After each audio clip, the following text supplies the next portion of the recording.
est-ce que dans le film Spider-Man No Way Home, ne se serait pas glissé un petit, mais léger, mais très important, teasing pour la suite des événements, notamment par rapport à Armor Wars. Oui, Armor Wars, oh, c'est pas forcément le programme qui est le plus attendu, il est vrai. Il est, il est vrai, tout le monde s'en fout. Mais moi ça m'intéresse. Moi, ça m'intéresse beaucoup. J'ai envie de savoir ce qui, j'ai envie de savoir pourquoi. Pourquoi faire un programme sur War Machine? Qu'est-ce que ça va donner? Sachant que Armor Wars, si je ne dis pas de bêtises, ça a un lien notamment avec Justin Hammer, etc., mais surtout avec Tony Stark. Donc avoir Armor Wars sans Iron Man, ça va être compliqué et ça va être très étrange, mais évidemment, c'est Marvel Studios, c'est Kevin Feige, et c'est un très bon Don Cheadle depuis le début qui va nous faire kiffer tout cela. Évidemment, War Machine, il a un petit peu monté, il est plutôt monté dans mon estime, notamment par rapport à Endgame. Si ça fait la même chose par rapport à Hawkeye, moi je dis oui, clairement, parce que Hawkeye aussi s'était monté par rapport à Endgame, et par rapport à Ant-Man aussi, hein, j'attends quelque chose d'assez grandiose par rapport à Quantum Mania. Mais quoi qu'il en soit, bonjour à toi, ça va?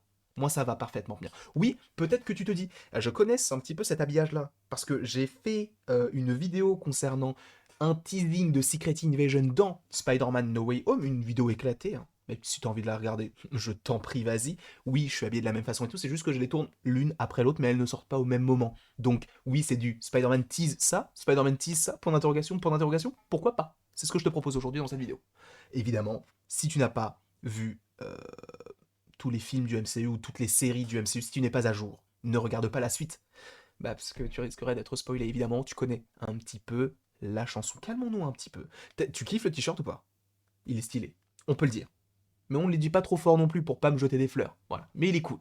Il est cool. Sachant qu'en plus, il est totalement dans le thème. Et oui, j'ai un énorme Groot. Je vous invite à regarder les vidéos unboxing, notamment le live qu'on a fait le 28 décembre précisément. Bref, aujourd'hui, nous parlons de Spider-Man No Way Home et de ce que cela pourrait teaser, évidemment. Évidemment non, mais pour moi, je pense qu'il y a un potentiel teasing d'Armor Wars. Alors cette série où justement elle est décrite en plus par Kevin Feige comme étant une série qui va mettre en place l'héritage de Tony Stark, comme si on n'avait pas eu assez ça, mais bon, d'une manière différente. Là où justement, et si, une sorte de what if, entre guillemets, et si les technologies de Tony Stark étaient entre de mauvaises mains. D'où la série Armor Wars et en personnage principal officialisé, c'est War Machine, joué par Don Cheadle. Ça, je suis content parce que j'aimerais en avoir un petit peu plus sur le perso, un petit peu comme ils l'ont fait, comme je l'ai dit tout à l'heure, par rapport à Hawkeye. Encore une fois, ça peut être une énorme surprise, comme ça peut être une petite déception. Il est vrai. Hein, Hawkeye, ça avait ses très bons moments et ses moments un petit peu où tu te demandes pourquoi. Mais tout reste bon à prendre, évidemment. Donc Armor Wars, je l'attends de pied ferme. Série qui pourrait arriver normalement, si je ne dis pas de bêtises, en 2023. En tout cas, pas en 2022, et sachant qu'elle a été annoncée déjà depuis pas mal de temps, il me semble durant le Disney Investor Day de 2020, donc ça ne me semblerait pas totalement illogique qu'elle apparaisse pour la première fois sur Disney Plus en 2023. Et j'ai réellement hâte de voir ce que cela pourrait donner. Mais quel pourrait être le lien entre No Way Home et Armor Wars? Tout réside, encore une fois, dans Damage Control. Damage Control, qu'est-ce que c'est? Cette sorte de police qui a été créée à l'époque par Tony Stark, à l'époque d'Avengers, si je ne dis pas de bêtises, puisqu'on a notamment un lien avec Homecoming, là où justement le vautour voulait nettoyer tous les débris qu'ont causé l'affrontement, euh, plutôt qu'à causer l'affrontement entre les Chitauri et les Avengers, donc la Terre, etc. Enfin bref, la bataille de New York.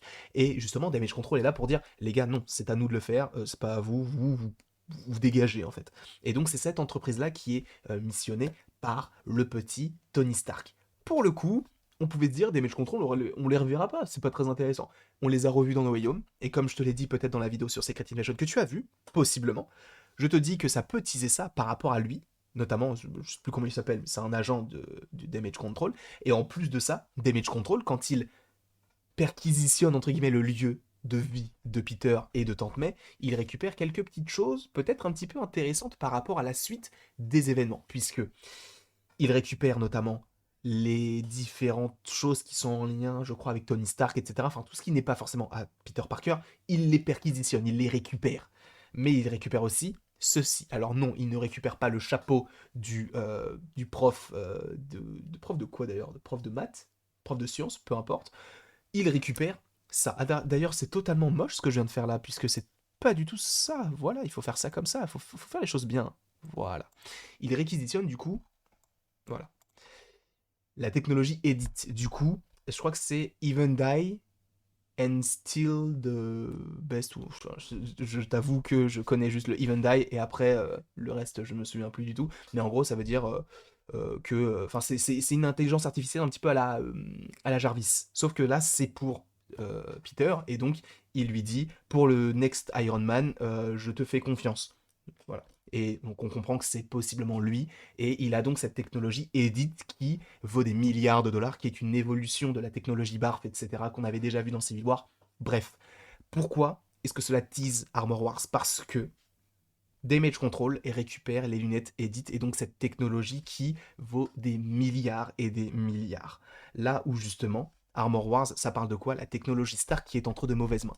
Je ne dis pas que Damage Control a de mauvaises mains, pas du tout, mais peut-être qu'ils vont peut-être se faire hacker, peut-être qu'ils vont récupérer des choses. Parce que là, ça peut paraître simple en disant, bah, juste pour ça, oh, ça utilise Armor Wars. Pas que pour ça. Et il faut revenir à un autre programme, alors c'est peut-être un petit peu incongru, mais Damage Control peut être lié à The Falcon and the Winter Soldier. Oui, pardon. The Falcon and the Winter Soldier.